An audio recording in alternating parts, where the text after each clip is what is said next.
we are What? live. No, we are. We're alive. Yeah. We are one of many I'm doing lives. science. These and are I'm the still days alive. of our lives. Like sands through my hourglass figure. Hourglasses in the sands. Hooray.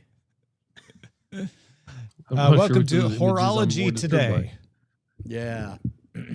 Man, guys, it turns out bigger screens, easier to see what's up. It's crazy. I don't know. The science isn't got a consensus yet, Brian. Look at that. Look at that. I mean, sure, it looks like that's easier to see, but how do we know?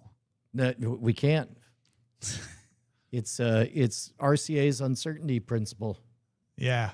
You can never know both the size and the brightness of a television. Yeah. Oh, hello, Jeff Mazar. It's good to see you. Hi, Jeff Mazar. There's Zoe Brings Bacon. We got newbies. We got Anthony Albert Kilgren. Yeah, man. I say we go ahead and start the show. You know. Oh wait, did you? In? What about that lower third? It's updated. Oh, great, awesome, cool. Well, then we're good. All right, y'all ready? Yeah. Why not?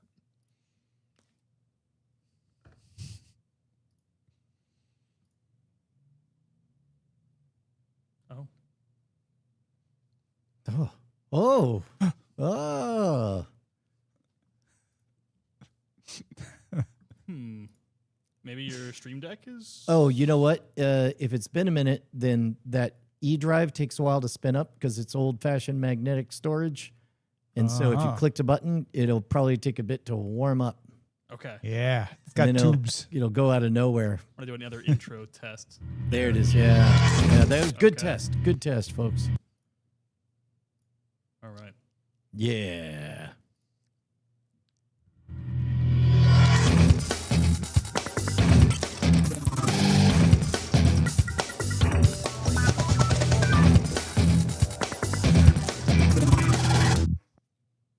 Welcome to Cordkillers. The world of entertainment is turned upside down, and we're just trying to find out, how do we watch what we want, where we want, whenever we want, and who is responsible for killing all these cords. I'm Tom Merritt. Brian Brushwood with me to solve the mystery. Tom, I'm back from an 8-hour forage, and I'm afraid the killer is still at large. However, I came back with fresh goodies and content. Fantastic. Yeah, so let's just focus on that. We'll get to who killed the cords later. We'll get there. For now, we're just going to worry about getting ours. We need to get to the next day. We need to take care of ourselves first before we take care of others. And that's why we need to see what Brian brought back in the supply run. Yes, indeed. Supply run, supply run, supply run.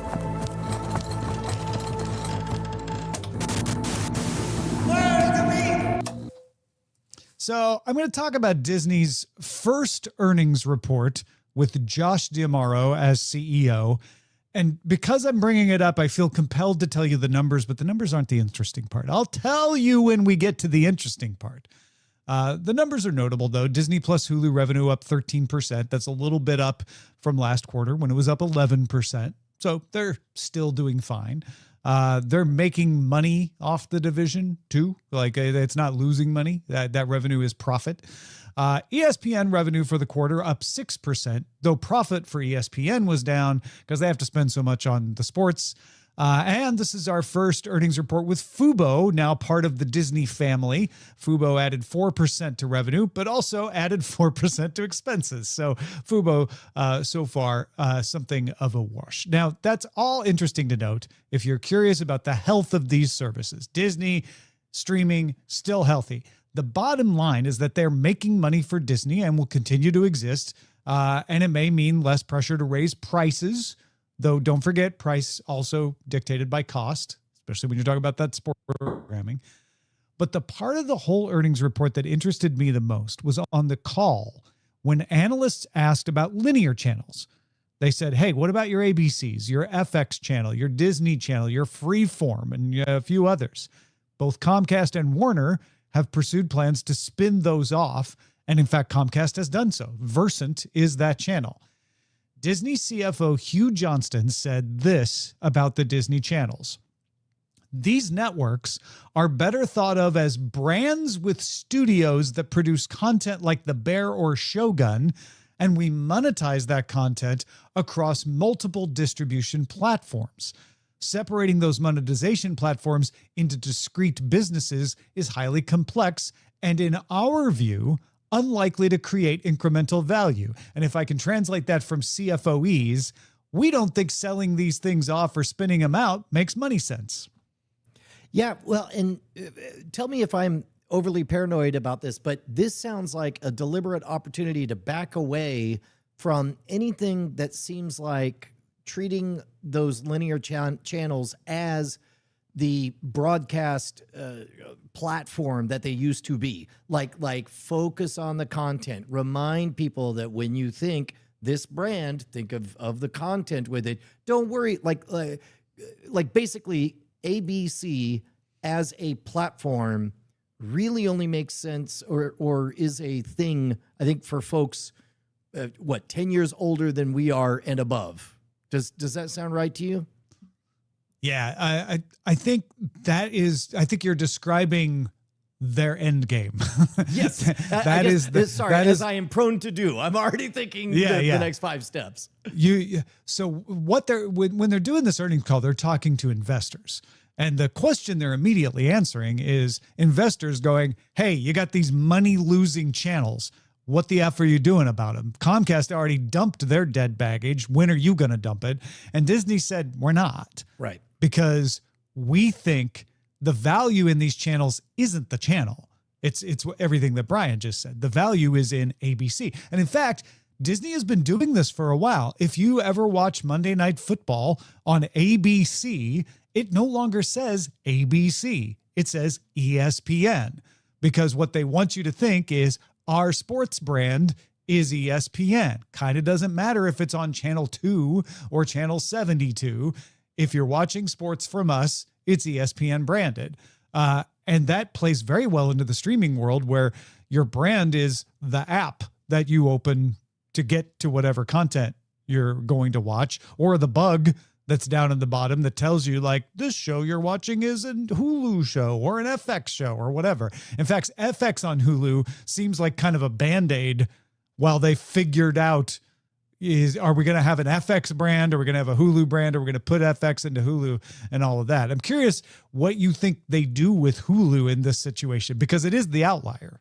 Yeah, I think that, first of all, I think that it's the right call to anchor these ecosystems to these simple keywords. Like, we're entering the realm, and this is hyperbole, but stick with me. We're essentially entering the realm of telepathy, where with the added layer of a robot to find it, all that matters is what used to be a metaphor when Brian would talk 15 years ago about owning a brandable chunk, owning a keyword, owning a name or a space. Now it literally is telepathy, where with your AI extended brain robot assistant, you don't care how the thing comes to you. You just know that there's a magic word that gets you this thing. In the case of now Hulu versus FX, I think is really interesting, because that essentially is a question of, like, which one is already psychically linked harder to their content, which is the stronger of the brands.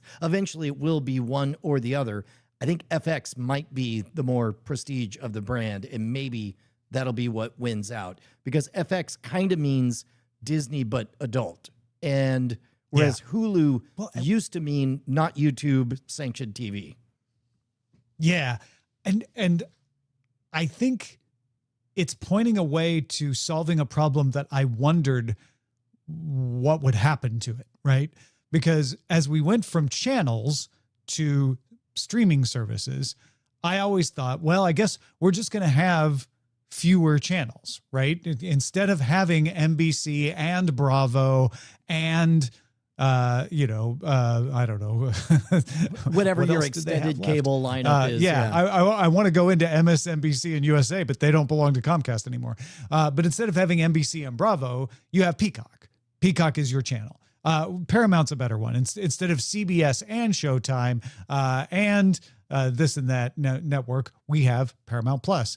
But what Disney's saying, I think, is something I hadn't thought of back in the day, which is you can still put a brand on a television show. And in fact, Warner is a great example of how that already works. When you're watching HBO Max, you make a distinction in your mind. Am I watching an HBO show or something else? Now, you may not care so much whether it's TNT or Max or whatever, but you definitely pay attention when you're watching an HBO show. And I think what Disney's recognizing is that's a brand that we can put out there the way that sodas from the Coca-Cola company have different flavors and different names. And sometimes we can even have the same flavor, but two different names and put them out there and we get the benefit of both. I think Disney is saying there is still value to someone saying that is an FX show. Oh, that is a Disney family show, or that is an ESPN documentary, because those brands mean something.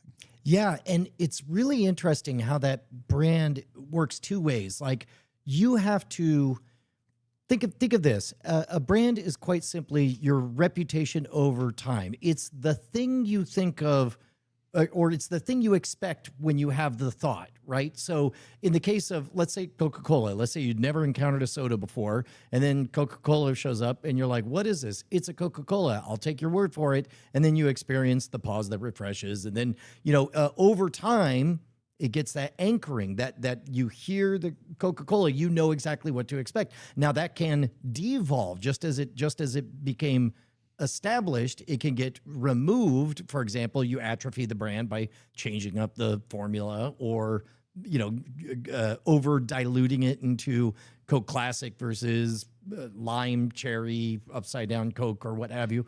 And so I think that where we're at right now is these stations are letting go of the halo of what it meant to be an ABC or a CBS or whatever. And instead, they're realizing that because content is king, what do people think of when they think of this content? What names are most tightly associated with it? It's like, great, let's just push everyone towards that and keep it dead simple. Because eventually, again, we're entering the age where 3 years from now, all the robots are going to be a layer that are invisible to us. We're going to stop noticing the very concept of chatbots or what have you. I suspect, if I'm predicting, we're all going to relax our relationship with privacy, and essentially we're just going to mumble the thought telepathically, bring me the thing that I heard of, and then it'll be there.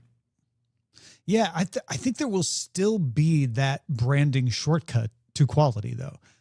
When you see the show Ball Penance, if it says Freeform, you're gonna think, oh, that's a family show. That's maybe for mom and the kids to watch. If you see HBO, you're gonna think, oh, that sounds like a saucy show. I might be interested in watching that tonight. And so I think those labels are. I think what Disney is pointing out is those labels are useful if they're strong. If you can slap something on there that people say immediately, oh, I know what kind of direction the show is going on, even if the title doesn't tell me, I don't have to read the description. I know I might be interested because it's from FX or HBO or whatever. That is still useful. Now, the question, Brian, then becomes, did Comcast make a mistake? Should it have not spun these linear channels out into Versant? You know what? I am not conversant enough with the reasons that they spun them out to begin with. Like I know it was to essentially take the money losers and get rid of them so that the bottom line works better. And of course, in those situations, you always definitely see the tangible benefit of the bottom line for that quarter, but it's very difficult, and it takes months or years to notice what it did to erode the brand valuation. That's really interesting, Tom. I don't even know how we would track that in the short term, because I think maybe they did. They jumped the gun. Back of the envelope, though, look at this. I'll just point this out. The brands that went away were MSNBC. They kept NBC. They made them change their name. They got rid of USA Network, which it means something, but maybe it's not the strongest brand because you have to explain, I mean the network. Mm-hmm. They kept Bravo. And now we all said, oh, because Bravo makes money. But maybe that's just another way of saying Bravo is a strong enough brand that it makes money. Yeah. But it's also Bravo is a brand. You know what I mean when I say Bravo. You're like, oh, reality shows, Desperate Housewives, Andy Cohen. Like it's a very strong brand. So I don't know, maybe Comcast did the right thing and said, yes, Disney's right, but the studios with brands only works for Bravo and NBC for us. So we're only going to keep those two. Yeah, I can see it through that way. And Bravo, they're all bucketed in the same SpinCo, right? It was USA Bravo. No, Bravo stayed with NBC. Bravo did not go to Versant. That's my point, is they kept NBC and Bravo, but they got rid of everything else. Well, so I'm curious where you think we're at in terms of, we were looking at the year-over-year growth, which is kind of expected, but I was wondering, are we, like, who's left that hasn't signed up for these services? Is the growth that everyone is seeing, is that a case of the rich getting richer and all of the small guys, the balkanized itty bitty ones, grabbing revenue share? Or I don't know. Sorry, I sort of changed lanes on us right there. Yeah, I only had one more thing on the brand thing, though, which is what do you think Paramount should do? Because Warner is about to try to, or was about to try to, spin out its brands with studios attached into a separate situation, probably keeping HBO, though, because it was the moneymaker. Should Paramount bought the whole thing? Should Paramount follow Disney's advice and say, no, well, we just need to strengthen these brands? I would imagine that strengthening the brands would make sense in the consolidation phase. In fact, the only wild card that I could think of is I would imagine Paramount is going to wait and see how everything, like whatever it is, if everyone's going to do the same thing, like Paramount should just not be the odd man out. That's my take. Is they could go the Comcast route and say, we're going to keep HBO, we're going to keep CBS, we're going to keep Warner Brothers. Those are strong brands, but TNT, TBS, I don't know. Well, maybe we spin those out. Or they just shut them down and say those aren't brands anymore. Oh, TBS and TNT. You know, I mean, or maybe they're strong enough to keep, but they are the less strong brands of the portfolio. Yeah, I don't know how much of what I feel, and a lot of this is the realm of feelings where it's unfair, irrational, emotional. I'm not sure how much is left for me to feel for TNT. TNT, I think of wrestling, and TBS, I think about their really funny campaigns from 20 years ago. I mean, these are aged out associations. Like, I don't know for whom TBS that would be a big could deal. Be the comedy brand for a Paramount streaming service. And they your home for merged. Syndicated, beloved old comedies. Maybe, which one had Monk? I think USA had Monk and Mr. Robot. Yeah. And even new comedies, whatever they've got in the cooker. Although HBO is also for comedies and definitely for stand-up comedy still, even though Netflix has been trying to take that.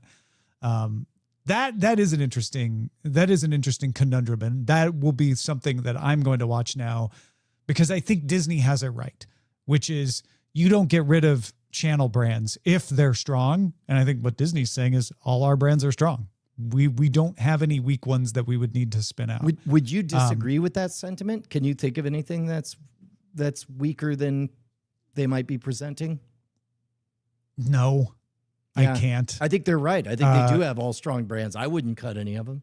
FX is still a strong brand. ABC is a heritage brand that is still worth something. It may be the weakest of these. Freeform is probably one that people don't have a strong identity with. They'll probably have to think a little bit about it. But you could, that would be the weakest of the bunch. Freeform and ABC. Everything else is super strong. Yeah. Disney Channel, I mean, that's huge, right? Yeah. Well, to get back to your original, your other question that you were putting in there, I think what's going on with Disney's growth is that they're not Netflix yet. Netflix is the only one who's reached the maximum growth where they're like, okay, we got all the subscribers we can handle now. Let's figure out how do we increase our ability to make money. We add gaming, we add other things because we've kind of grown, certainly domestically, as much as we can. Disney's still growing internationally. They're the next international to Netflix as far as streaming goes, but they've got more room to grow. So I think that revenue growth, some of it does come from raising the prices, but a lot of it comes from people going like, oh, right, I never did try that Disney thing. Let me try that. Or I have Disney, but I didn't have ESPN. They just launched ESPN. That's a brand new thing that I'm going to try. So there's a lot of room to grow for them there. Yeah, that was the mental test that I just ran through my own head. Was I was trying to imagine, can I picture a person saying with a straight face, oh yeah, Disney Plus, I've been meaning to give that a try. Is it good? And that didn't sound crazy to me the way it did with Netflix. With Netflix, where they're like, I could go back to it, is what you would expect with Netflix, because I used to have it. No, I think that's where we're at. We would like you to come back to our Patreon if you left. Who would leave our Patreon? But still, crazy people. Crazier things happen. Yeah. Well, look, man, you get so many benefits. I'll bet they write themselves. Sorry, I don't know.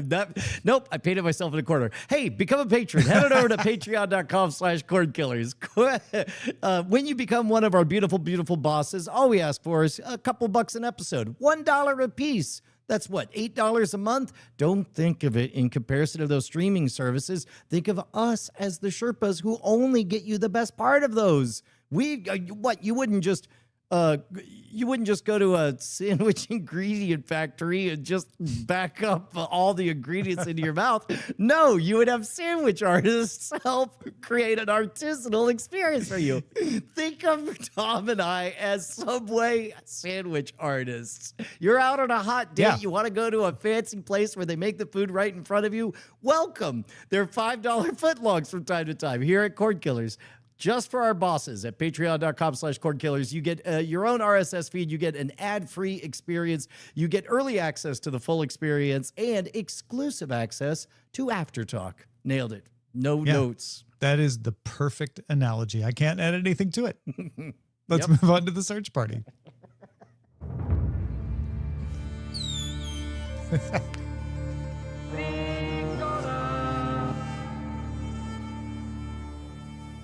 I want to ask you this question, Brian, as if you haven't looked at the rundown, but I know you have. Would you have guessed that Netflix's His and Hers is the most watched television series of 2026?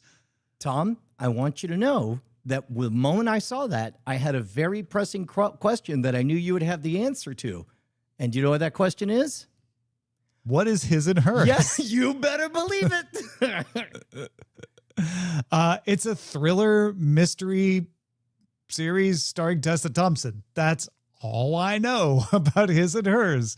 But apparently 25.6 million people would be able to answer that question because they have in fact watched His and Hers. This according to the latest multi-platform numbers from Nielsen. That makes it number one, including broadcast. That we are no longer in the world where like, well, for streaming, they're number one. Of course, broadcast and cable are a separate thing. Nielsen is like multi-platform across any way you can get the television, whether it's streaming or cable or whatever. Netflix's His and Hers is the most watched show. Do you know what number 2 is? Oh, I suspect it's probably not Squid Game anymore. What is it? No, this is just shows that have come out since the beginning of the year. Marshals, the Yellowstone spinoff from Paramount, which airs on CBS, but you can also watch on Paramount Plus, right behind with 25.24 million. Then Landman, the Yellowstone-like show from Paramount Plus. From the similar crew, right? 19.94 million. Then Bridgerton, then Tracker. What's really interesting about that top 5 is Tracker, Landman, and Marshals, all broadcast-led Paramount Plus shows, whereas Bridgerton and His and Hers are streaming-only Netflix shows. ABC doesn't show up until number 6 with High Potential. And to be clear, these are just numbers in the category of all moving picture shows that you can see with your eyes. If not you in a watched movie it theater. on broadcast, if you watched it on streaming, it doesn't matter. It's just these are the numbers of people who streamed it. How much did they have to stream it? Was it 5 minutes? I don't know. This is Nielsen, so it's probably not very long. Yeah. Man, that's crazy. Now, this is me wondering, and you may know the answer. I'm not going to hold you to it, but does Nielsen wouldn't put this up against a Mr. Beast or a YouTube property, right? Those I don't think enter so. the No, ecosystem. I'm fairly certain this is all just Yeah. your traditional television. I don't think they do ratings for individual YouTube. They do. Nielsen does ratings for streams on including YouTube, because YouTube's always the number one Nielsen rated streaming platform. It would really be interesting if they were to try to dig into shows on YouTube and break that out. Where does Mr. Beast just top this chart and just trounce everything else? I wouldn't be shocked. That's an uncomfortable elephant in the room, I would imagine, where it's like, partly because, I don't know. Television is mature enough that you have established categories and you have certain expectations, and we turn to it in terms of cultural touchstones, and there's a intangible prestige and all that stuff. And when you just look at the raw numbers, boy, does YouTube really muck a lot up. YouTube really mucks up a lot. And I used to think 10 plus years ago, YouTube's different. That is a different thing. It is fair to keep it separated. But in this current world we live in, where people sit down, turn on their TV, and watch a YouTube show that's 30 minutes long about living in Svalbard, Which should count. I believe I've experienced that channel with you. It's a very yes, you different have. experience. Yeah. Yeah. And it's watching TV, right? And so if I watch 5 minutes of Landman and that counts as a view, watching 5 minutes of a show on YouTube should probably count as a view. And I bet those become immediately the most popular television shows on the planet. Yeah. Yeah. I agree. Also, YouTube is now TV and movie theaters are concerts. AMC Theaters and Arena One are partnering to stream live concerts into 300 plus AMC theaters. Arena One at AMC is what they branded it. Very clever. They will start with performances from BB Rexa on June 17th, Paris Hilton on June 18th, Maren Morris on June 20th. Ticket prices range from $40 to $75, which is very expensive for a movie, but actually quite affordable for a concert. You also have taxes and online fees depending on the artist in the market. I don't know if people are very big fans of music artists and they want to see them, so I'm sure you'll get people to do it. Can you get people to regularly see musicians they love in theaters at that price? I'm very curious. I think the key is artificial scarcity. And of course, what the appeal, if you own a movie theater, the appeal is you get some content and just a parade of humans keep moving on through. You sell popcorn to all of them. Most of the profits from the movie go straight to the studios, rinse and repeat. In order for this to work, the people who are going to buy the tickets are not 100% there for the content. They are also there for the other people showing up for this experience. And I think that this is an important emerging category that I think is culturally important, because we're starting to experience, especially with the rise of robots and it not being entirely clear which of your friends online are real friends. This is with the anxiety of AI created content. Ain't no doubt that you and your friends are in the room watching that content that you like, that's an authentic performance by humans. It reduces the cognitive load across the board. And I think that this is an emerging space to keep an eye on. I don't think $40 to $60 is unreasonable. Actually, it's pretty expensive. I'm with you till that, right? Yeah. No, I think just tried to logically picture spending that with my kids. And I was logically, everything I said about like $40 to $70 is expensive for a movie, but it's cheap for a concert is true. But when someone goes to buy this, they are going to think I'm buying a movie, not I am buying a concert. And I will add to that, people are complaining that concerts are too expensive. So just the fact that concerts are more expensive doesn't make this cheap. This just makes people go, really, it's too expensive for me to actually go to the concert, and it's like way expensive to actually see a movie of the concert. I think that pricing needs to come down. And I don't know that there's a reason that it shouldn't come down if the demand isn't there. Let me make one pitch for a way that this could be worth it is if they could credibly position it as strangely a superior experience. If they could, now you wouldn't want to bag on the concert itself, but you could point out that concerts end up not only being expensive to go, but all the peripheral, the drinks, the parking is very expensive. The crowds are difficult. And on top of everything, content is far away. And worst of all, you miss things. What if you knew for a fact that you would not miss a thing? And the comp that I'm thinking of specifically is the year, I want to say is around 2010, 2011, when I realized that the best way to experience E3 was to not go to E3, that you could get a much better experience and not miss anything if you just sat and watched it all online. I could see Except a case when for you're that. when you're at the concert, you get to choose what to look at. And sometimes you see things that the camera did not. That's true. That is true. I don't know. Like I don't know what the rate is on that, but that's, that's the other side of this. I think that's a compelling argument though, of like, hey man, like you might have to fly somewhere to watch BB Rexa. You can just drive down to your local AMC theater and watch this. So yeah, of course it's $40. I know that's a lot, but it's still way cheaper. But you're still having to get people to come to you versus, have you heard of Blue Dot Fever? No, I get Blue Dot tested Fever regularly. is a term for the fact that on Ticketmaster, when you look at the map of available seats at concerts, there are lots of blue dots, which means those seats are available. Fewer people going to concerts. A lot of theories about why. Some of it is that we're finally out of the COVID era where artists weren't touring, so there's just way more things competing for your market share. Some people are saying it's just too expensive, and with the economy where it is, people just don't want to spend that money anymore when they used to. But for whatever reason, some artists are having a hard time getting people into the stadium. Not all, but some. And I don't know if Paris Hilton, BB Rexa, and Maren Morris are Blue Dot Fever candidates or not. But if they were, I don't think this is going to fix it. I think people are going to say like, no, I don't want to pay that much for the concert, and I don't want to pay this much to go to a movie theater either. Yeah. Did you say Paris Hilton? Yeah. She tours Yeah. with music? Mm. Okay. It's magical. Like Harry Potter, and HBO has approved a second season of its new Harry Potter TV Nailed it. series. Season 1's still shooting, by the way.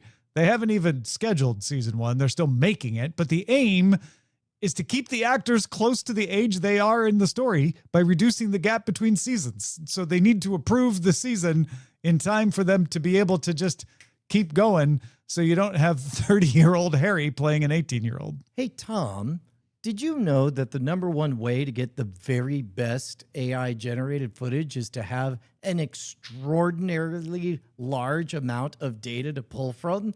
It seems to me if these children were at the peak age, lots and lots of training data is what I would get as fast as possible at this peak age, because as they age out and as everybody relaxes their anxiety about what AI does and doesn't mean, seems like you could just kind of pause their aging and have them age appropriately, even though their bodies will be 30 years old. So you're saying it's silly for them to No, to, I'm to saying it's approve brilliant. these seasons? No, I'm saying it's Oh. brilliant. I'm saying Because if you approve the seasons fast enough, then you don't have to do the there's no way that you could generative. approve them that fast.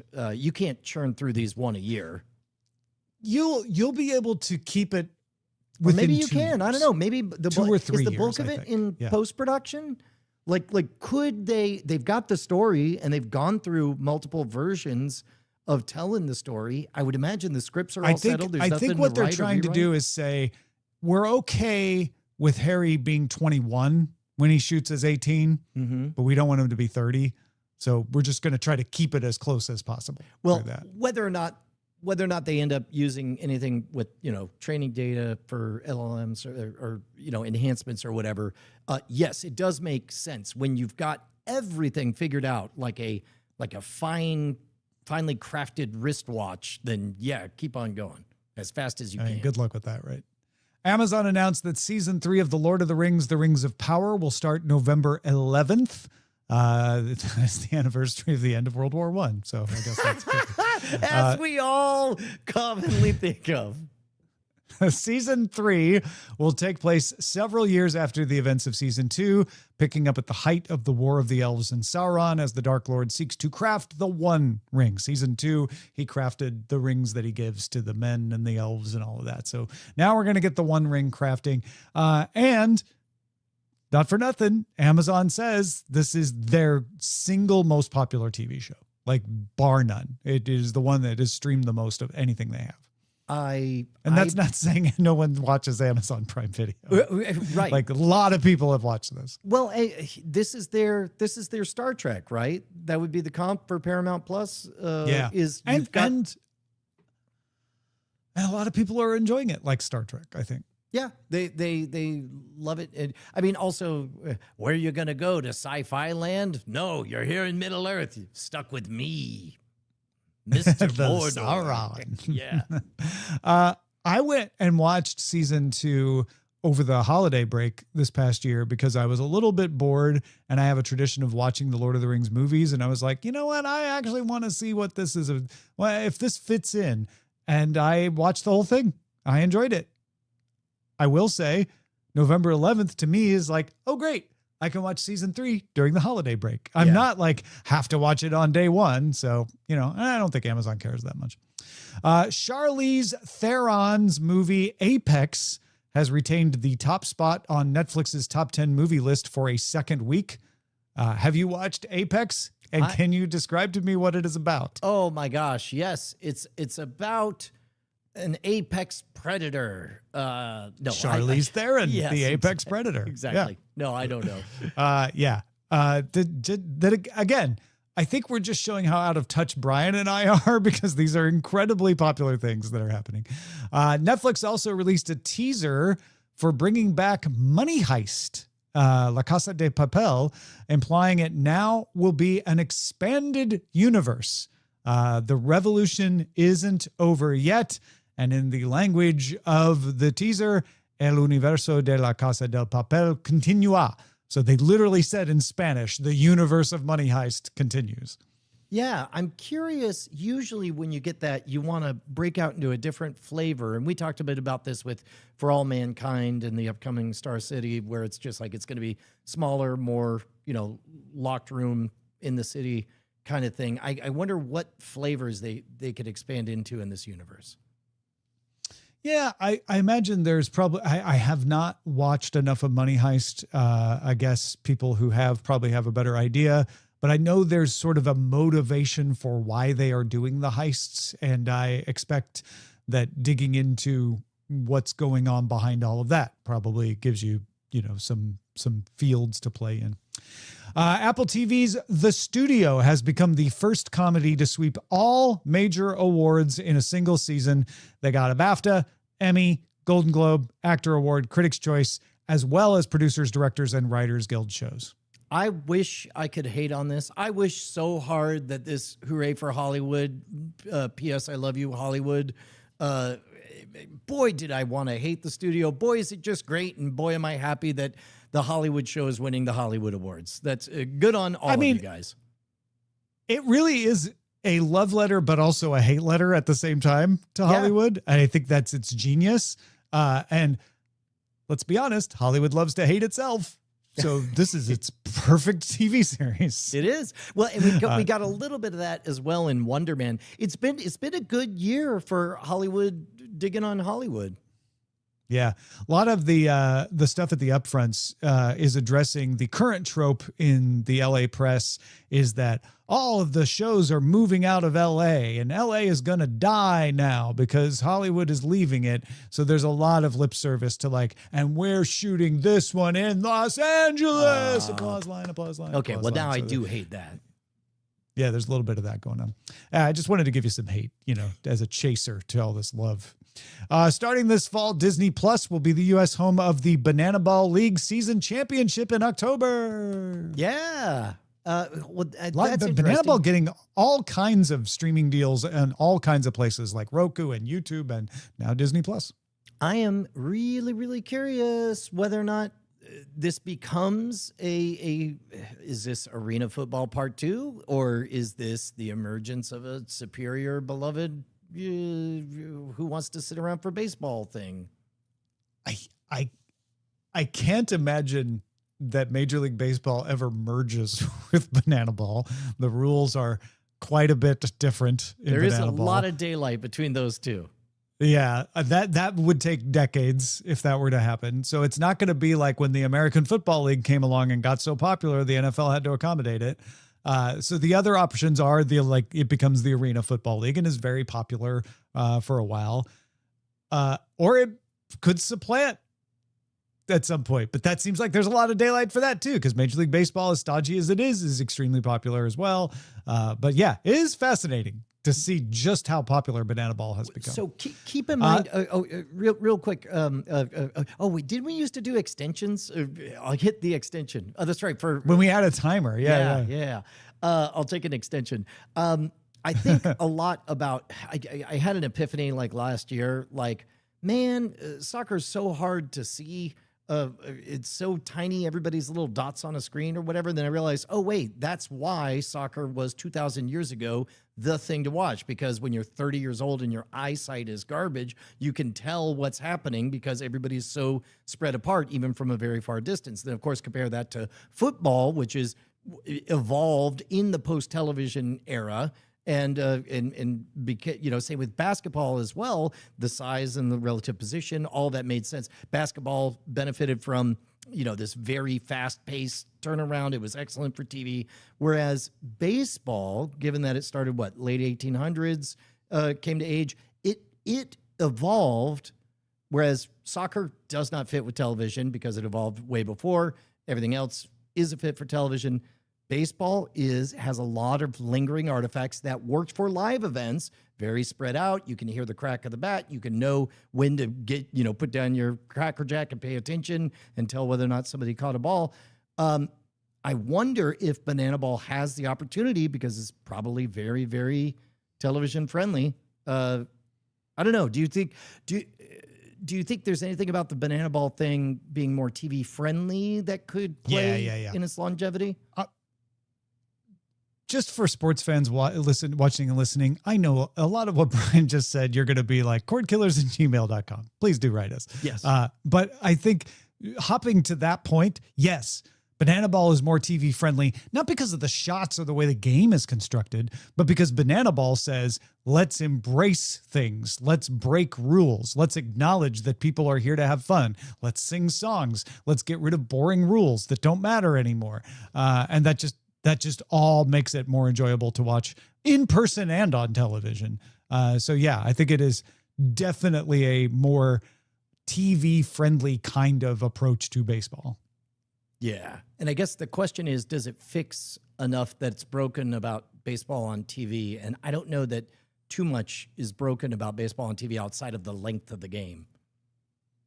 And they fixed that. I mean, games are now, 2 hours. The thing that Banana Ball will always be shorter though, right? Because they have no compunction about doing whatever it takes to make it go faster. But yeah, baseball no longer drags on for 3-4 hours the way it did. How because they put in the pitch clock and all that. Yeah. Tell me about this rule. The biggest thing that was delaying the game was pitchers were just taking longer. There had never been any limit on how long a pitcher could take, but for some reason, in the 90s into the 2000s. Pitchers just started taking a lot longer between pitches. So they put in a pitch clock and said, okay, from the moment the ball comes back into your hand, you got 30 seconds to deliver it to the plate. Otherwise, it's a ball. You've wasted a pitch. And that did it. They very rarely have a pitch clock violation. It happens every so often.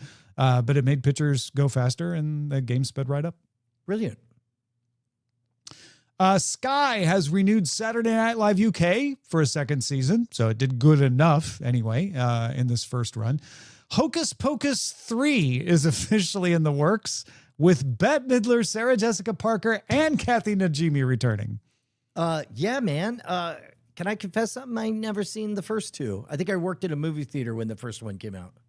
Well, when Hocus Pocus 2 was announced, we talked about it on Cordkillers, and you talked about the fact that you worked in the theater when Hocus Pocus. Okay, good. And we were marveling, like, wow, it's amazing that they're making another one of these. Who would have thought? And now they're making a third one. Yeah. Let's to be honest, I'm for it. Like if you're gonna crank up the engine, it's like a diesel engine. It takes a while to get started. Once it's going, keep making that money, man. Also, keep the original stars. That's the whole deal. At the NBC upfronts, Vin Diesel announced, quote, Peacock is launching 4 shows from the Fast and Furious universe. Deadline talked to its sources at NBC and said, one of them is in development. I don't know where he got the 4. Oh, that's interesting. Well, when I saw that headline, that's really what fueled, Tom, my question of like, how many unique flavors can we get out of the Fast franchise? Well, if you live life a quarter mile at a time, 4 into 1/4 is 1 in development. So the math works. Yeah. David Koepp, who adapted Jurassic Park for the big screen, is going to write a script for a new movie version of Westworld.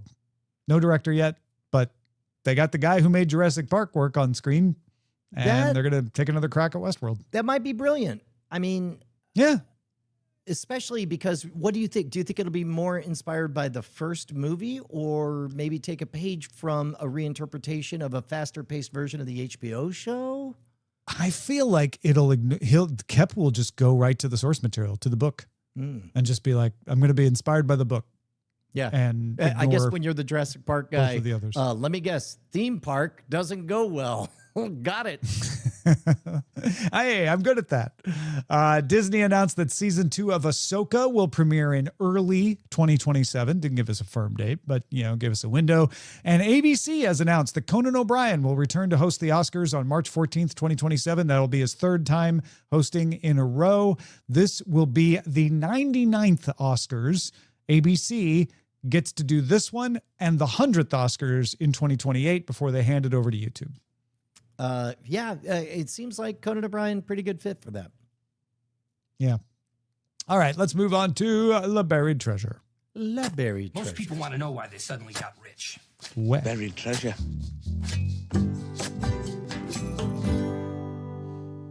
Buried Treasure, of course, is when Brian and I talk about something we've been watching that we think you might be interested in checking out as well. Brian, what you got? You know what? I stumbled into, I've decided, Tom, that rather than, curse the calendar, I'm looking at my YouTube history, and I find a number of things that, for some reason you don't track your YouTube watches, but who does? Is YouTube. YouTube. One of our fine members of Chat Realm sent to me a video from Wings of Pegasus, who has tapped a rich vein of basically kind of investigation videos of what is and isn't AI. There's a band that is presenting like a band, but it's not that difficult of a mystery to figure out that based on the lighting and the social media presence or whatever, that everything is AI generated, which on the one hand, got him, Milli Vanilli busted, deceiver, pretending to do things or whatever. But I got to tell you, I am so fascinated by this trend. I mentioned this before. I just keep thinking of hip hop and sampling culture. And now everybody, an independent nobody in the middle of nowhere, can play as a big label producer and manufacture a flavor of pop starlets or folk singers or country singers, and, play the game of solving for the press kit and writing the music and creating this whole ecosystem. And yes, right now in the meta, people worry about feeling like dupes or whatever, but I suspect somebody is going to crack one of these where, kind of like Baby Metal. Baby Metal is not 3 random girls who formed a supergroup. That was an engineered production masterpiece of taking chocolate and peanut butter that don't go together and making something extraordinary. I don't see it being impossible for a single person with the tools that AI creates cracking that code in a deeply satisfying way. And on the other side of that, I think people will cheer for it. But right now, I'm just fascinated by watching the meta reporting of disambiguating. It feels a little bit like the Captain Disillusion videos responding to digital magic being used. I think it's a fascinating, interesting trend. But Wings of So Pegasus is the video that I watched. Wings of Pegasus, cool. And that is available on YouTube, wherever you find your YouTube, which is probably on YouTube. Everywhere. Interestingly, this week's episode of Hacks dealt with AI. And? And you're not watching Hacks this season yet. No. All I know is that they also punch down on magicians. Yes. Well, I don't know that I would call this punching down. I was very curious to get your take on that magician episode. Should you ever watch the entire thing? Because I think saying they're punching down on magicians is too simplistic for what they're doing. But I imagine you will have a similar opinion of that episode that I had for their critique of AI. One of the things I love about Hacks is they play Ava and Deborah off as two generations approaching an issue from opposite sides. Ava is the ultra progressive, I'm taking the party left line on everything. Deborah is the ultimate boomer, selfish, looking out for myself, kind of, not necessarily right wing, but not left wing progressive line. And I like that interplay because they often come to an agreement on it. With the AI one, I don't want to get too spoilery on the thing, but they kept weaving in and out of me going like, oh, that's real. And they did a good job of acknowledging that subtlety back into, okay, is this just Ava being like representing the reactionary left? Or are they misunderstanding the issue? And I couldn't tell sometimes. From where I sit, I think they tried to approach it the way they usually do in trying to figure out, like, let's get to the real part of the issue with Deborah and Ava pulling apart these two strands. I don't think they had a person in the room who was pro AI when they wrote it. Because it felt like it was very pulled to the anti-AI side of things. Yeah. Well, and that's not me saying, and I'm mad that they came down on the side against AI. That's me saying I didn't feel as satisfied in that conversation around it as I have been in other conversations. And that's why I was curious if you ever watched that magician episode, if you feel the same way about that, or if you say, oh no, they actually did represent the different viewpoints well. Well, and I'm guessing from the context you gave me that on the magic episode, it's like, yes, the character is punching down, but you'll notice that it's an unlikable behavior on this character. So the show, writ large, is pointing out, if not, it's not elevating the art. At the very least, it's pointing out that Hollywood has a history of doing that. The AI thing, I maybe would it be worth me watching it in isolation to see where they're at? It's tough to give. I don't think you'd have a hard time picking up the threads. It would be spoilery for you, but honestly, I don't think you'll mind. Yeah.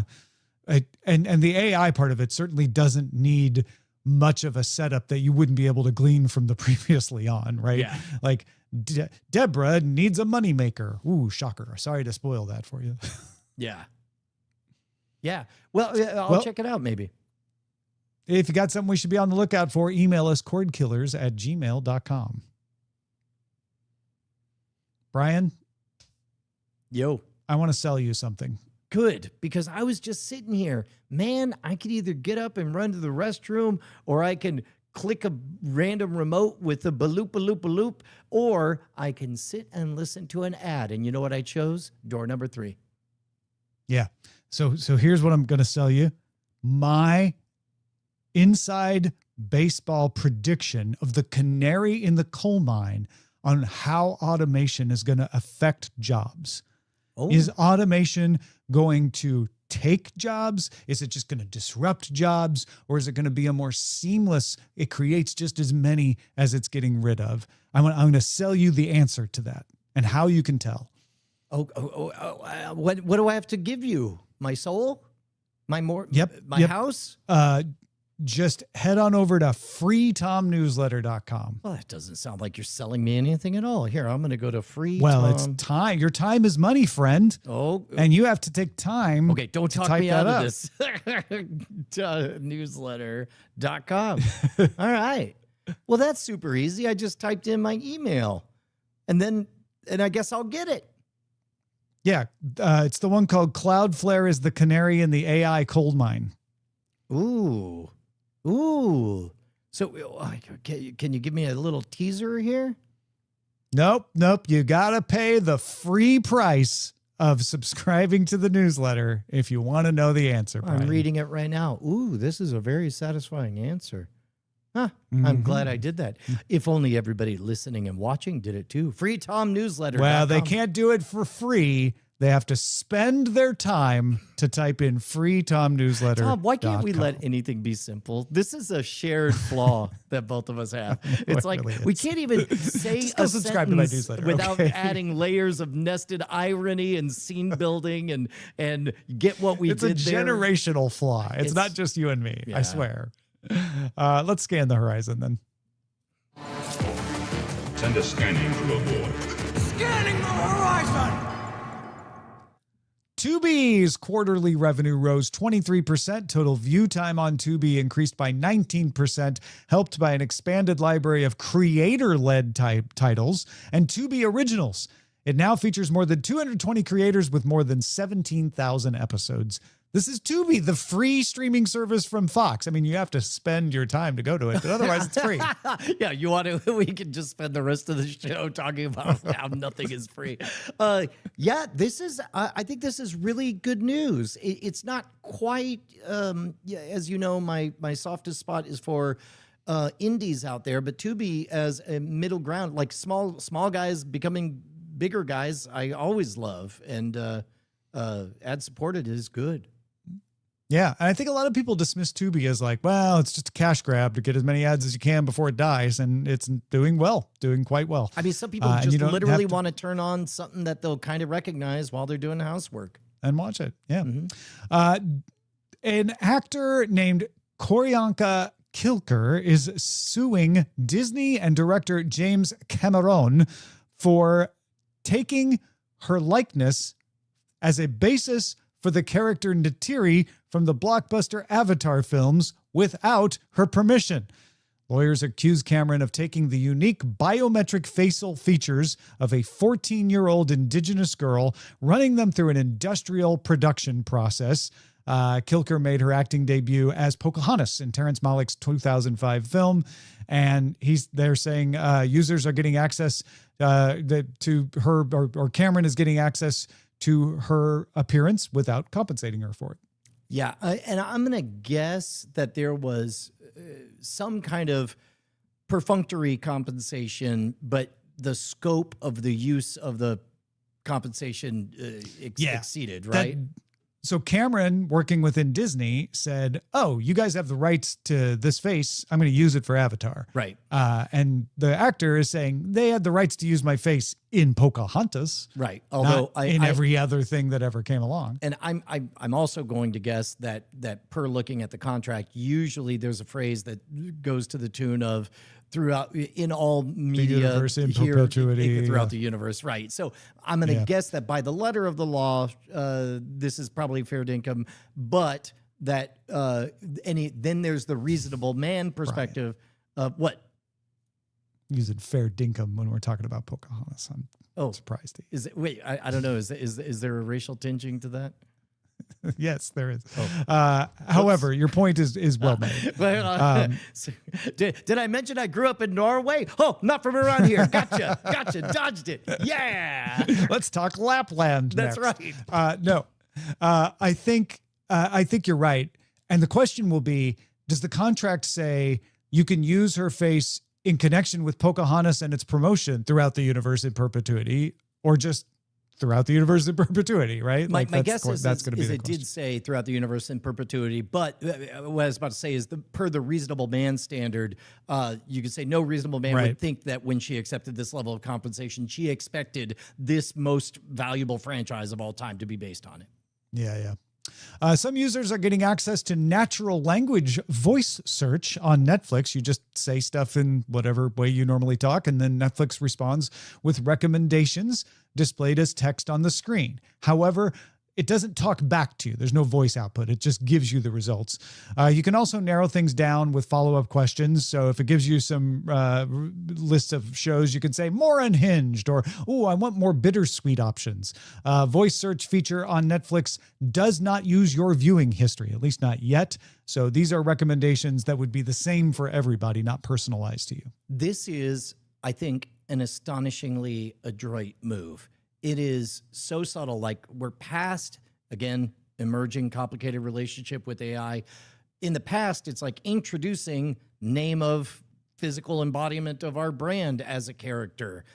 They're not doing that. They're all like, again, Netflix is, how may we be of service to you? And I think it's smart to not have it talk back. Here's the thing, though. When you're on the airplane and you want to download a show in the 30 minutes before takeoff. Oh, yeah. You don't and you get the voice search and you're like, no, I know the exact name of the show I'm looking for. And it goes, great, here are shows like that. And I'm like, no. I just want basic search. Like, they need to have an option for like, I am not looking for recommendations. I just need the one show. But it was it ended up as a good news story. I was able to get it to show me that show, so it was all good. If you're looking for this on the Apple TV, by the way, it doesn't work there. This is not a hypothetical. This is a thing that you experienced? No, I got this feature and was on an airplane flying to St. Louis. Oh. And I was like, sucks. crap, it's trying to be nice to me, which is great, but I don't need it to right now. I just really literally need the one name of the show that I wanted to have. That's hilarious. And anyway, I was saying, you can't get this on Apple TV. It's Chromecast, Google TV, TCL, Google TV, Roku, or Fire TV.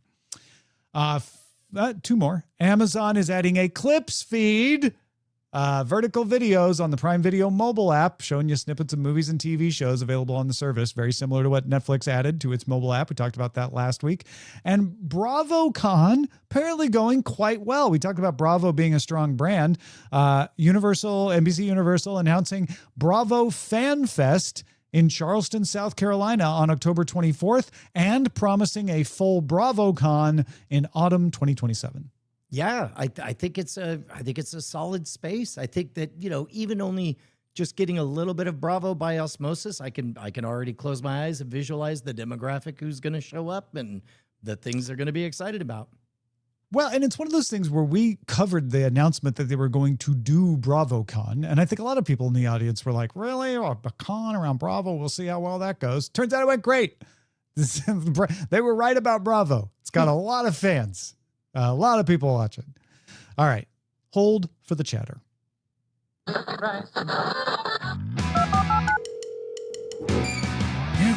got mail. Paul wrote us some mail. He said, hey guys, very interesting discussion about how people are watching shorts. These days, YouTube is part of my chill out experience when I get home from work. I'll look at my feed, pick and choose videos from the top row on my TV, scroll through a few more rows, and pick and choose a few more videos. And then at the end, I go through all the shorts and have no problem that they're vertical. For me, these are all about 30 seconds to a minute and a half long, and it's my nice upper teeth at the end of my viewing experience. I don't know if YouTube has trained me how to watch, but I probably do this once every night after work. Also, really enjoying the full Magnum PI experience. That was probably one of the worst episodes I've ever seen to end a series, and if you have to reach to the Wikipedia to understand it, it's probably a really bad sign. Looking forward to the Murder, She Wrote crossover. My favorite was the clause where he implied that he's watching along with us. This is something we want everybody to do. In fact, if you are experiencing the full experience along with us, write us, cordkillers@gmail.com, and give us your thoughts as you go episode by episode. And by the way, if your measurement is we had to use Wikipedia to understand it, boy, is this week's full experience interesting for you. Yep. BioCow wrote, hey, Amos, Brian, and Tom. A few weeks back, I remember a discussion on Netflix getting into podcasts, writing in to say, looks like Hulu is doing it too. I saw a thumbnail with Hannah Simone and Lamorne Morris, two of the stars of the Fox show New Girl. With all the reboots happening, I wondered if maybe New Girl was also getting a reboot. Nope. This was just pushing season 5 of the video podcast where the two stars revisit all the New Girl episodes with headphones and studio mics and likely being just miles away from each other together in Los Angeles. It looks exactly like your standard 2-up Talking Head podcast. Oddly, seasons 1 through 4 are not available on Hulu. I'm wondering if they were audio only before Fox got involved and provided funding for the video. Interesting. Yeah. And actually, I don't know if it's on Hulu, whether it would be Fox or Disney providing that, because Disney owns Hulu, and I'm not sure who owns New Girl. I know it aired on Fox, but those things get complicated. Thank you, BioCow, though. Appreciate that. Our website is cordkillers.com. Our email address is cordkillers@gmail.com. And we are live at twitch.tv/nightattack and youtube.com/modernrogue Tuesdays at 5:30 p.m. Eastern, 2:30 p.m. Pacific. I reckon we'll talk to you next time. Thanks, everybody.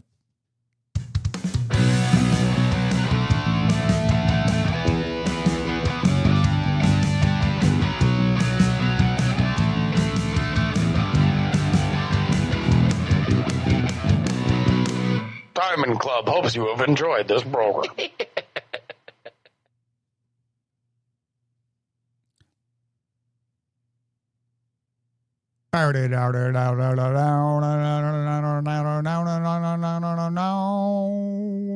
Hey, everybody. What is going on in your little world, Amos? Well, says Amos, if my mic was working, I would tell you that my world is about troubleshooting my mic. I'm not hearing you, Amos. I was gonna actually try to read your lips and mimic everything you said. Oh, well, how about now? Like, Yeah, there you go. yeah, now I don't have to, Yeah. sadly. Picnic. Problem in chair, not in computer. I see. Pebcac, picnic, all cut from the same cloth. Yep. I was going to say, I take offense to you assuming that my world is small, Tom. I think it's a small world after all, so all of our worlds are small. No, but my world But is maybe growing. you know what? That doesn't mean it's not growing. You're right. How big is your world? Just hit 7 pounds more than it was a couple weeks ago. 7 pounds? Is that your 7 grandson? pounds. Yeah. Yep. It's been crazy. How much were they at birth?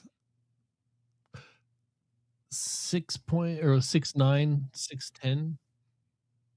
6'9". That's a huge No. baby. I can't believe they're only 7 pounds. Okay, so that was 6 pounds 9 ounces. Okay, yeah, growing big. Yeah. Oh, Did you hear Amos has a 6'9" I did. grandson I walked- who was I just born a couple of weeks ago? I walked in just at that time. Did I hear they like multiple or just one? No, that Just was one. just me not assuming a pronoun for a baby. Oh, at got this it. point. God, man, that's right. I'm still getting over the whole plural singular. It's fair dinkum, as Brian feels comfortable saying. Yeah, dude. Did I mention I grew up in a different country? That's going to be my new excuse about everything. I'm Norse. Actually, fair dinkum is an Australian Oh, phrase, thank goodness. if that makes So you it's feel any better. Much. Much. I don't know where it comes from. It is often used ironic, believed to have roots in British dialect for fair dealing out of Lincolnshire. Ah. Yeah. And there you go. Someone had to research that. Someone did. And that someone is named Jimmy. Jimmy Einai Cool. All right. Are we? in the AI mode. Oh, got it. Yeah, I'm ready. All right.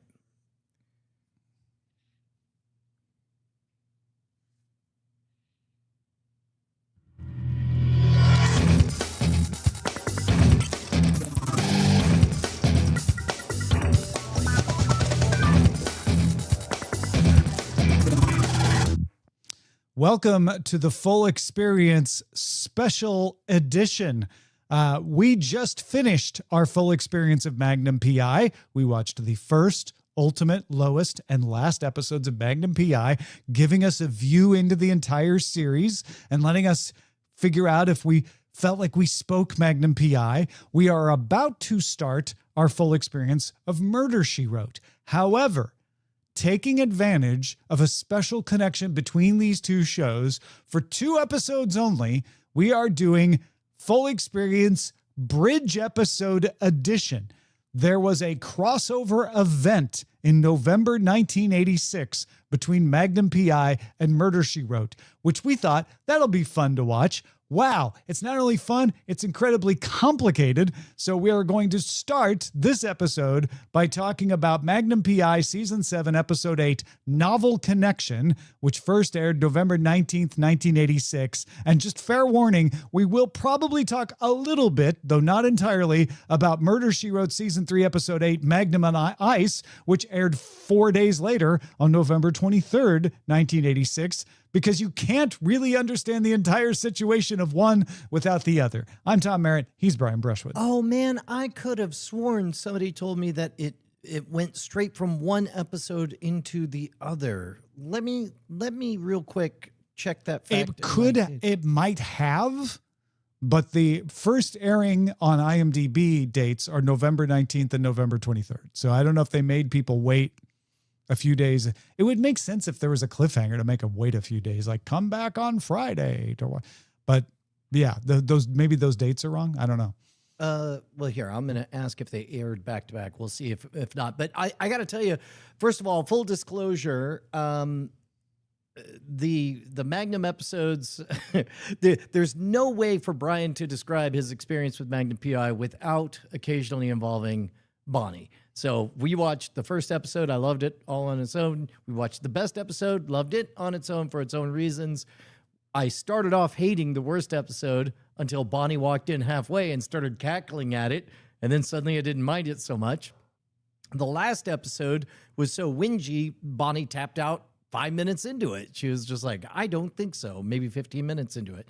But this one, we made a date night for. So we cuddled up and we watched Magnum PI, and Tom, there was an amazing moment about 30 minutes in when they were talking about this private investigator, this expert, and I'm like, oh my God, Bonnie, I just realized I'm so dumb. I just realized who the secret person is.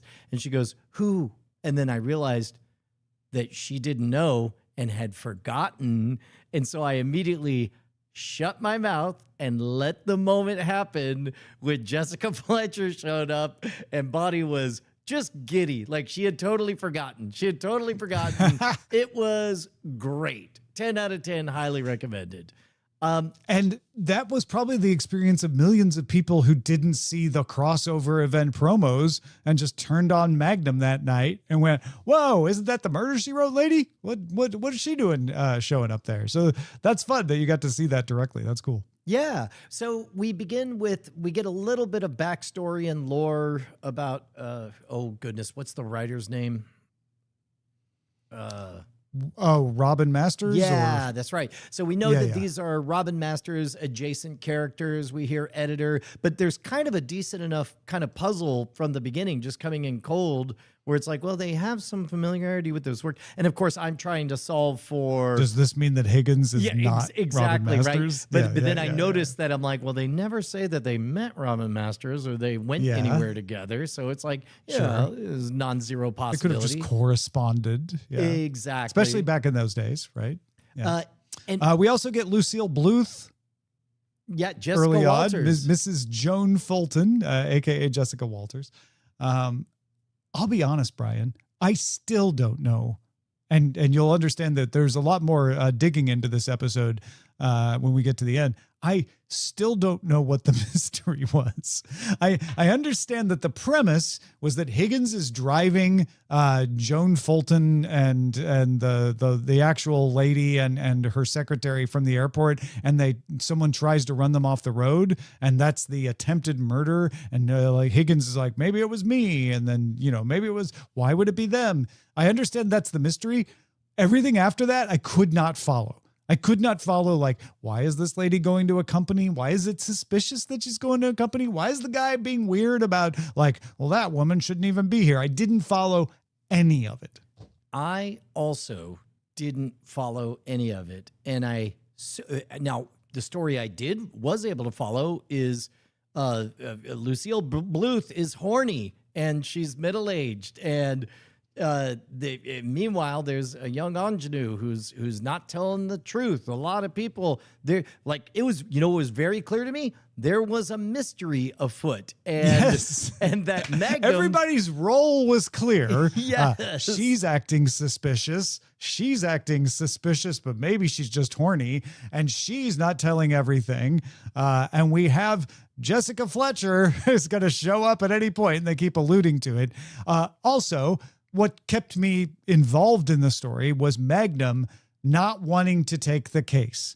Whatever the case ended up being, I was like, oh, is Magnum going to how is Magnum going to rationalize taking the case? Of course, I knew he was going to take the case, but how is that going to happen? So I was interested in that. Then we have the whole land deal on Maui with TC and now Rick.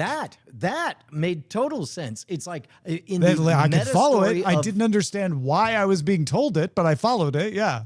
Well, and what I liked about it is a character study, because we see in the big finale of the series finale, we see the Lost Boys give up this perpetual adolescence and instead become grown-up people with a purpose.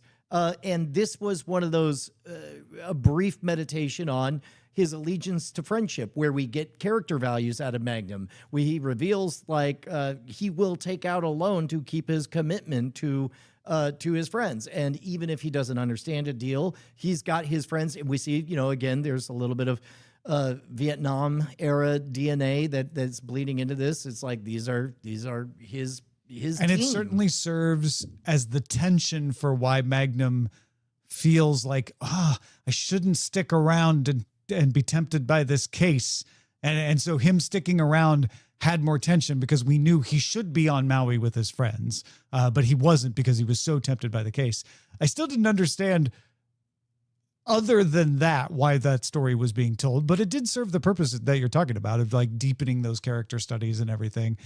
Also, did we find out that he went ahead and gave them the money even though he knew it was a scam in the ending we saw? Well, in the ending we saw, because that's when he tells Higgins, like, no, I know it was a scam, but I gave the money anyway because it was a commitment. But here's the crazy part is, I think he was still in process of getting the money. He hadn't got the loan yet, but he was, and Higgins was like, why are you still getting the loan? He's like, because it's a commitment. But that was in an ending that not everyone saw. Yes. And in fact, there's a real mystery afoot, Tom, which is there's no legal way for us to see the real ending of this episode. I believe there might be. I did a lot of digging. I believe there might be. Okay. Only one legal way. Describe as best you understood that ending, because it's like everything built up to a big moment with a shootout and a whole bunch of pew pew pew pews, and then Magnum kills a bad guy who definitely was shooting at him, and he goes, there we go. And then some name of a character that I don't remember, I guess, admitted to, I don't know what the crime was. Houston confessed, eh? Yeah, I just got the call. He confessed. So we're not going to talk about the fact that you shot a guy in the heart at a party. No, we sure aren't, Higgins. Instead, let's talk about that loan that I'm getting. Yes, I'm like, he killed a guy and that's a wrap? Like, we just cut to Higgins? Like, well, I just got off the phone. He confessed. Who confessed to exactly what? I know we got some exposition on the corporate stuff, but I still didn't understand it. And so that wrapped up the case, unless you were watching on TV in 1986, in which case you saw an entirely different ending that I was unaware of and was still puzzled by the ending of this episode until Brian asked me, did you watch the beginning of the next Murder, She Wrote episode yet? Yeah. So in this case, like I was very confused by that ending, and it's like, well, I'm certain I missed something. But rather than back up and watch it again or watch the ending again, it's like, well, I'm sure it'll be made more clear when I watch The Murder, She Wrote, because we made a double feature of it. Minor spoilers for your Murder, She Wrote experience. First of all, it begins with a flash forward of coming up tonight on Murder, She Wrote, where they Which my Magnum PI also started with on Apple TV download. But okay, yeah. Which, by the way, I forgot that was a thing. I mean, we both were confused by it. I forgot that was a thing where essentially YouTube rules had to exist, where they're all like, begin with like, let them all know what's coming up, otherwise they won't stick around. But at any rate, so it begins with that. Then there's Murder, She Wrote title sequence, and then I burst out laughing. I don't know why it tickled me so much, but Jessica Fletcher says previously on Magnum PI, like just the main character says on another show this happened, which really tickled me. Hi, I'm Jessica Fletcher. Previously Right? on a show that's not this one, a bunch of stuff happened and I was involved. And it's long. Because I watched it right before we started recording Cordkillers, and I thought, oh, I'll just watch the 60-second thing, and I'm just sitting there like, she just keeps going on. She's telling the whole story of the whole episode, except when we get to the end, instead of Magnum shooting the guy in the front, and then we cut to Higgins, Magnum shoots the guy in the back. And there's a controversy where Jessica says, I heard 2 shots and he got shot in the back, but Magnum was facing him. How did that happen? So we immediately know there's a second gunman. We've got a whole grassy knoll situation going on. And apparently Magnum got arrested. Yeah. So, okay. When I watched the first episode, I was like, well, that's weird that he just killed a dude and now he's just sitting back And reading no a book. repercussion. Yeah. And I'm like, well, I guess they just skipped over the whole local sheriff is like, oh, you got up to some Magnum stuff, you're cleared. But instead, I'm like, oh, no, not at all. I guess this is the exoneration ? No, it turns out that what my theory was that the episode happens, and then all of the Murder, She Wrote happens, and then we get the post credits at the end.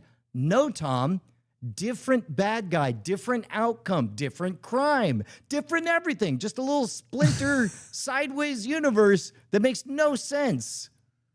And they planned it that way. This is not, they salvaged some stuff from somewhere else and cut it. No, they shot an alternate ending at the time in 1986 because they knew Murder, She Wrote and Magnum PI might not be syndicated at the same time. And apparently, according to one source, there were some affiliates who didn't air Murder, She Wrote. And so they were like, well, we need to give a version to them that is self-contained because they won't get Murder, She Wrote in that market, which is something I'd forgotten about 1986. Not every show was aired by every affiliate. I don't know what their problem with Murder, She Wrote would have been, but okay. Anyway, they shot alternate endings of Magnum PI that even some people in 1986 saw.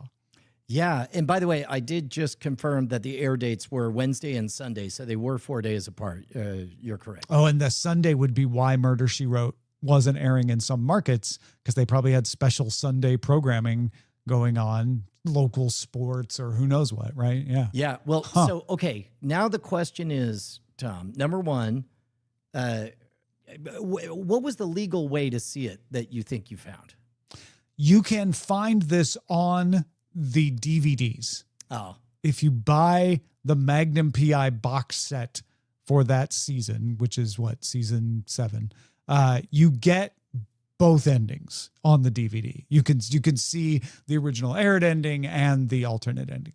I was surprised. So really, there is no solution for Cordkillers for streaming. I was shocked that I couldn't find it on YouTube, and maybe it's there and I just didn't search long to be enough, honest, I did the exact same thing. All I found were clips of people, much like we are right now, marveling that this talking was a thing. about it. Yeah. Right. That's the same. But what a unsatisfactory situation, because it for wasn't a someone like us. cliffhanger.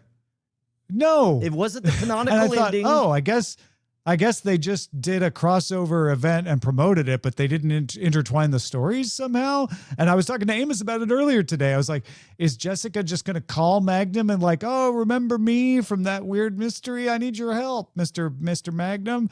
But no, we have a direct connection to Murder, She Wrote, which works in Murder, She Wrote because it's part 2 and they can do that long Jessica Fletcher, like previously on Magnum PI, all this stuff happened. Yeah.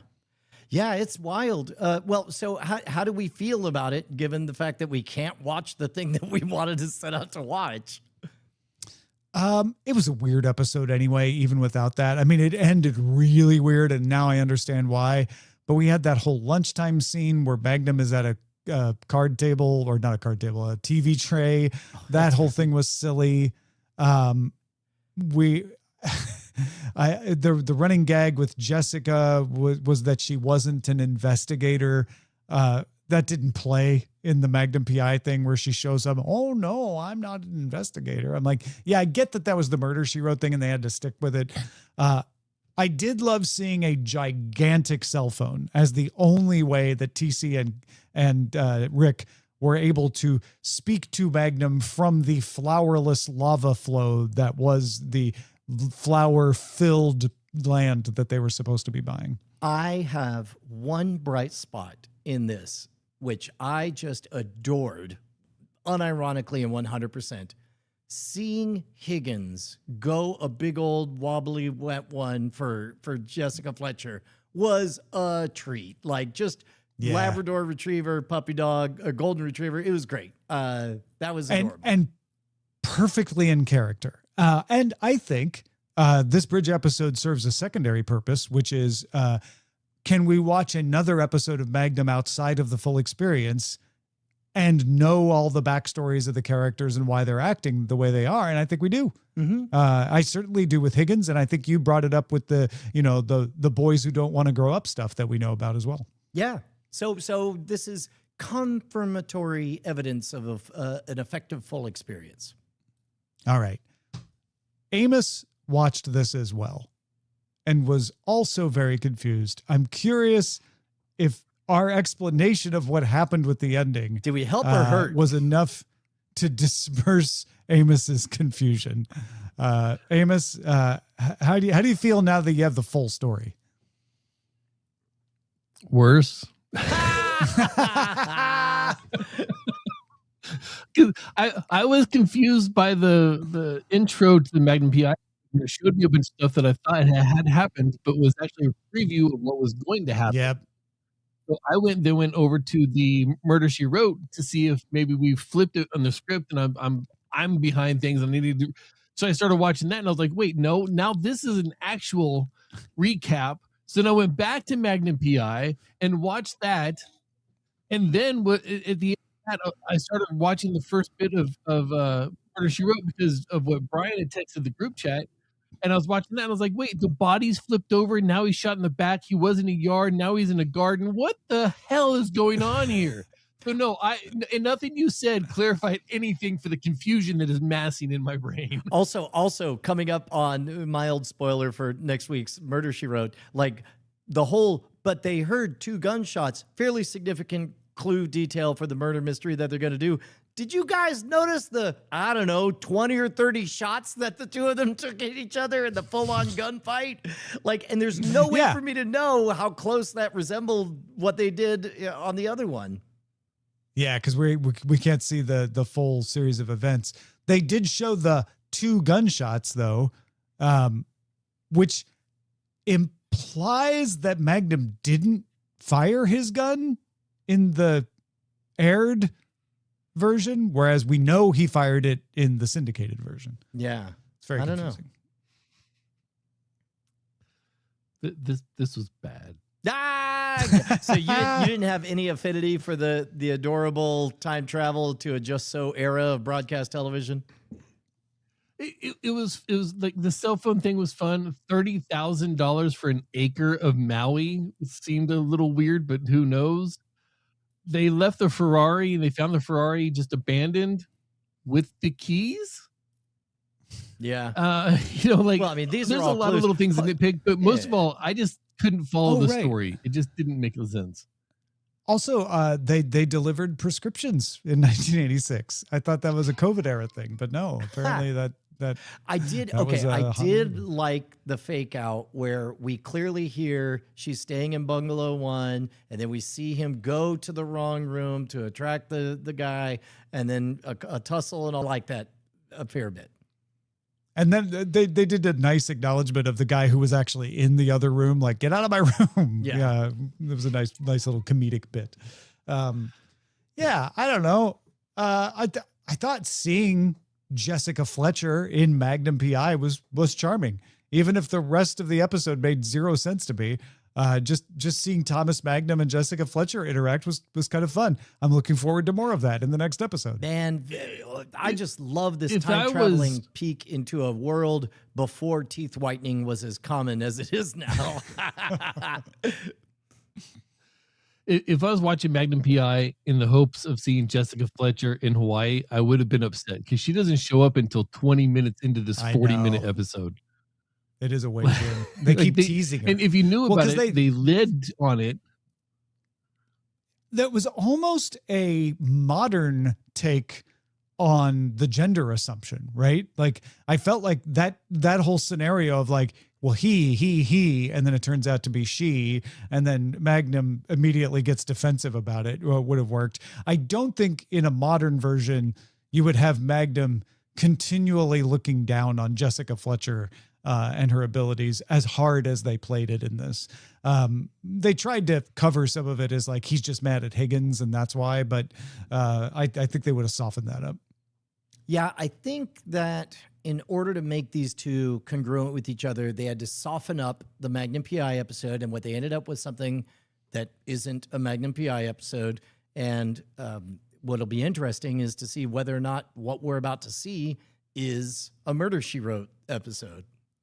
Well, and that is the interesting part is I think it was a trope on Murder, She Wrote of like people underestimating Jessica Fletcher because she is a woman and an author.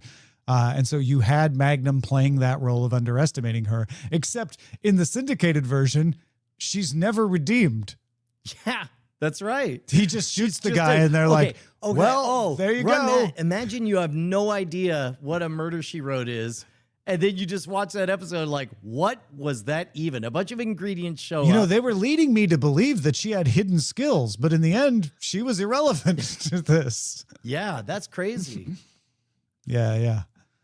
So obviously I feel like that's all going to pay off in the next episode is that Magnum will learn a grudging respect for her skills and all of that. Yeah.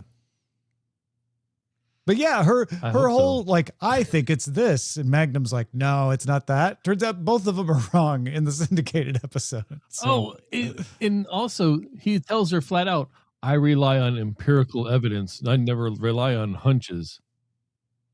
Half of the other he's episodes we mimicking- saw. Yeah. Well, that He's mimicking was, Higgins. Yeah, he was stealing Higgins's accusation. and he's flipping parroting it. Higgins' line back, which may or may not play, but he's definitely like being saucy about Higgins having said that exact thing. Yeah. Because Magnum does go on hunches. We all know that. So I All think the he's time. just being saucy. Yeah. He doesn't mean that. He means to be a jerk. and he ended up being one. So Yeah. I'm glad we're doing this. Can't wait to see what you guys think of the next one. yeah. So the next episode that we will watch is season 3, episode 8 of Murder, She Wrote, called Magnum on Ice. First aired November 23rd, 1986. This is the second of the 2 bridge episodes in which we actually get to see the actual end of the first episode of Magnum PI. So watch that along with us. And then following that, we will go into our normal format for Murder, She Wrote, watching the first, ultimate, lowest, last of Murder, She Wrote, none of which are season 3, episode 8, Magnum on Ice, which we will talk about in our second bridge episode next time. You get these episodes first. If you're like, how did you hit upon this crazy idea of Magnum PI and Murder, She Wrote? Well, if you get our Patreon, you get After Talk, and you heard us decide in real time to do this crazy thing, and we'll know exactly how we decided on it. So waste no time. Become a patron now. Patreon.com/Cordkillers. We'll talk to you soon. Patrons got the real version of us selecting. We're going to, for syndication, record a different way that we selected it.